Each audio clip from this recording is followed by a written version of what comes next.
E a ervinha do Satanás? Opa. Agora é com o Julião. Opa. Ela ajuda a você ser um maromba de sucesso ou atrapalha? Qual que é a real? Tudo depende de como que você usa, né, cara? Essa é uma questão muito particular das pessoas. E tem muita gente que faz um mau uso, né? Então, entre remédio e veneno, o que diferencia é a quantidade. Total. Então, tudo que é excesso realmente te tira de si, né? E não traz benefício algum. Mas é uma atividade bastante comum no nosso cenário. Pra mim faz sentido, pra mim parece complementar, entendeu? Sim, porque também tem ação analgésica. Você tem muita dor muscular, porque você Exato. treina Ajuda muito. ajuda- A maconha, ela dá uma... Ajuda a relaxar no sono, ajuda a trazer apetite para quem precisa comer. Então, eu imagino, ajuda isso mesmo? Sim. Você, tipo, tem momentos assim, cara, não tô com fome, não consigo comer. Você vai lá dar dois tapinhos. Hoje ainda que entra uma questão que é muito diferente, né? Hoje com o acesso que você tem, você consegue o componente adequado para a situação. Então tem pessoas que usam para sono, né? Que não podem ter apetite. E tem pessoas que usam para apetite para manter... Dá para você pegar um... Sativa e... A sativa não dá apetite? Você vai ter a sativa e a índica, né? Mas eu sempre senti que as duas dão apetite, assim, pra mim, assim. A índica E apetite pro doce, né? Por isso você pegou Pro a caixinha doce, benta. cara. Eu sempre fui meio doçólatra, tá ligado? Mas você também sempre foi maconheiro. Não, Então uma coisa puxa a outra. eu comecei a fumar maconha velho, na verdade, com 24 anos. Sim. 24? É. Mas quanto de pressão já entrou nessa mente também, né? Quantos PSI? Não tenho noção de gramagem, né? Porque Agora é eu muita descontei coisa. toda a época que eu não fumava, com certeza. Eu fumei 3 vezes mais que uma pessoa normal, eu acho. Tipo, eu fumo todo dia, tá ligado? Eu não sei o quanto você usa, não sei. O Júlio? É. Ó, a briga é boa entre você e ele, viu? É? Porra. Eu sou um modo antigo, né, cara? Comecei com 16 anos. Com 16 aí você nunca parou? Sempre foi? Nunca, sempre. Agora uma coisa eu questiono. Pô, pior que você parece bem mais rápido que eu da cabeça. Agora uma coisa eu questiono. Falar que a erva atrapalha a memória. Cara, o Júlio tem uma memória absurda. Absurda. Eu guardo bastante coisa. Ele lembra de coisas e detalhes do nosso esporte, de atletas que foram referência. Cara, ele lembra o lugar, o país de origem, o sobrenome do cara. O cara é do leste europeu. O fulano de tal, o sobrenome fulano, ganhou. Aqui, na verdade, memória quando absurda. você gosta do assunto, você vai se aprofundando e acaba conhecendo um ou outro. Eu gosto de estudar a história do esporte, então é uma coisa que eu sempre busquei me especializar como eu tenho uma frequência de ficar vendo, me atualizando, aí se torna meio que instintivo você lembrar, né, dos nomes dos atletas, da época e da competição que eles disputaram. Pô, mas é difícil, cara. Eu não lembro de porra nenhuma, se me perguntar. Eu gosto muito. Então pega o fornecedor do Júlio que é melhor. Mas o que acontece, cara? A principal que eu acho que é aí que tá o diferencial é que ela te leva para um estágio de concentração onde você melhora a performance. Então, eu sinto que eu foco mais, me ajuda a Exato, focar. Ajuda no foco. Sim. Então isso é a parte principal. Porque me tira uma ansiedade, assim, me ajuda a desconectar daquele buzz que tem na minha cabeça, eu fico mais... É essa a sensação que eu tenho A que fazer. sintonia adequada para o que você quer fazer. Sim. É exatamente isso. Então, assim, quando você consegue chegar nesse estágio, ter autocontrole, continuar suas atividades, não deixar de trabalhar, não atrapalhar a vida de ninguém, tudo certo. Sendo saudável. Exato. Cada um... Até porque o que acontece? O nosso meio, né? Ele também é um meio que é muito marginalizado com relação ao uso de substâncias, né? Então o fisiculturismo sempre foi o bandido dessa história. Apesar de não sermos a categoria que tem o uso mais frequente de substâncias dopantes. E isso não são só relacionados a esteroides. Então você tem esteroides, analgésicos, inibidores.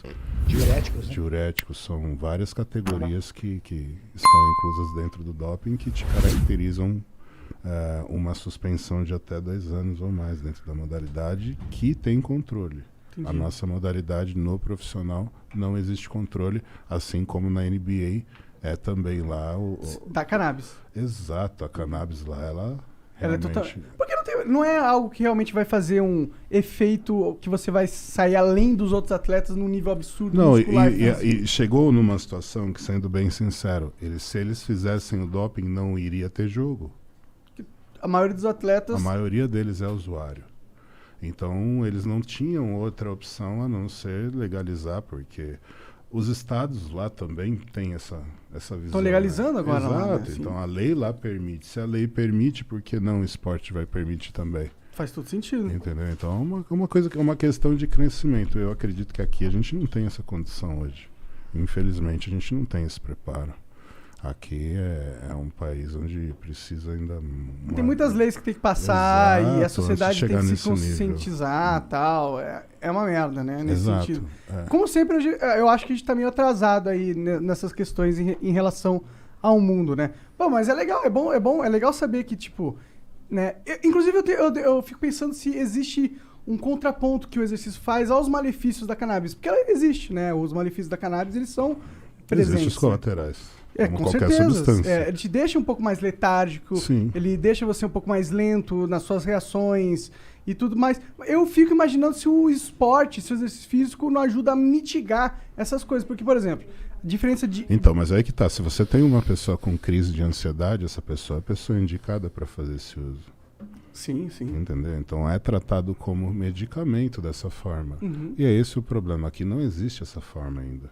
Agora que está sendo introduzido o CBD, mas é uma coisa que ainda é uma pequena célula. Pode crer. A gente ainda está com uma lei que é muito fechada com relação à introdução dessa substância que beneficiaria uma parcela muito grande da nossa população que precisa para dormir melhor, que precisa para conseguir controlar os colaterais de alguma doença degenerativa. Então, são várias prós que você tem em cima da substância, mas uma legislação que ainda está atrasada e que precisa de uma atualização para poder permitir o acesso mais fácil.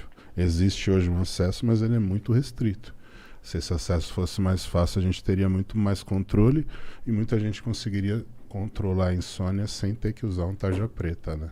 Exatamente, isso que a galera às vezes falha em entender, que existem muitos outros remédios aí que têm efeitos colaterais piores, mas eles são legais. Exato. E eles têm a mesma função que poderia ter um canabidiol, entendeu? Isso. E a gente só está tendo um limite desnecessário, burocrático, na saúde das pessoas. Inclusive lá nos Estados Unidos eles estavam tendo uma crise muito forte de opioides, que eram aqueles remédios de analgésicos mesmo. Sim, pesado, analgésico pesado. Sim. Mas essa entra numa questão que é política, né? As indústrias farmacêuticas também começam a perder um mercado que é muito grande. Então não é tão interessante para eles uma liberação dentro da Anvisa de uma substância que teoricamente iria inibir as vendas de certos medicamentos. Com E certeza. é um bagulho Júlio que tem é toda só a razão. você plantar aqui que nasce. Mas isso para a indústria farmacêutica é uma dificuldade. É péssimo. É péssimo. Peraí, eu vou ter que trabalhar com uma plantação disso, cara. Através de síntese orgânica, eu consigo fazer esse princípio ativo num reator. Verdade? Não dependo de um elemento natural. Fala assim, não, deixa isso para lá. A indústria farmacêutica, ela faz o que ela quiser. Por exemplo, é muito mais fácil você produzir um coquetel antirretroviral ou você descobrir, estudar e investir para uma vacina da cura da AIDS? Que vai te trazer mais lucro. Cara, O se que vai te você trazer maluco é o tratamento Não, perene. É o AZT. que vai te manter vivo e que vai te manter por um longo período. Esse tratamento é um tratamento caro. Muitas pessoas não sabem porque quem tem problema, quem é soro positivo, ele geralmente recorre ao governo. E o governo subsidia esse tratamento, mas é um tratamento muito caro. E o Brasil é o único no mundo que tem esse tratamento gratuito. Pô, da hora demais isso, né? É um tratamento muito caro. E é um tratamento pro resto da vida. Ou seja, é a garantia da venda daquele medicamento pro resto da vida. O indivíduo tem 30 anos, ele vai viver até os 75, 80, ótimo. Então você vai ser meu cliente por 40 anos. Aí imagina um cliente como o Brasil. Quanto que não consome desse medicamento? Na verdade, então o governo tá dando uma grana fodida todos os meses. A indústria anos. farmacêutica domina o mundo, acho que mais que a indústria bélica, Renato. Cara, olha, a indústria farmacêutica, pelo volume de consumo, eu também acho, mais do que a indústria automotiva. É que você tem que, se for comparar as diferenças das indústrias, né? O poder da indústria bélica é diferenciado no sentido que ele mexe com territórios. Poder, mas e o faturamento? É, Imagina a as gente tá falando de indústrias, números. imagina Sim, as sim. indústrias que descobriram que desenvolveram a vacina do Covid. Hoje em dia elas Hoje têm- Elas não dão são as mais conta, caras tipo, do não dão mundo. conta. Sim. Imagina Com certeza. vacinar o planeta inteiro, ou seja, tem 2, 3, 4, 5 empresas, por exemplo, produzindo. Cara, É uma demanda global, universal. o planeta vai usar meu produto. Acabou aí, a empresa estourou aí. Acabou. Acabou. Você tem o mundo inteiro que vai ser obrigado a consumir com você. Sim, você não tem saída. É. E é muito poder para elas, né? Agora eles estão querendo quebrar as patentes, né? É Das necessário. vacinas. É necessário. Eu também acho que quebrar vacina não faz sentido numa Uma crise pandemia, né, humanitária global, patente. Porra, patente faz sentido no jogo capitalismo, mas aqui a gente não tá no jogo capitalismo, tá no jogo de sobrevivência da humanidade. O mundo Né? parou. É Porra. uma guerra, né? É uma guerra.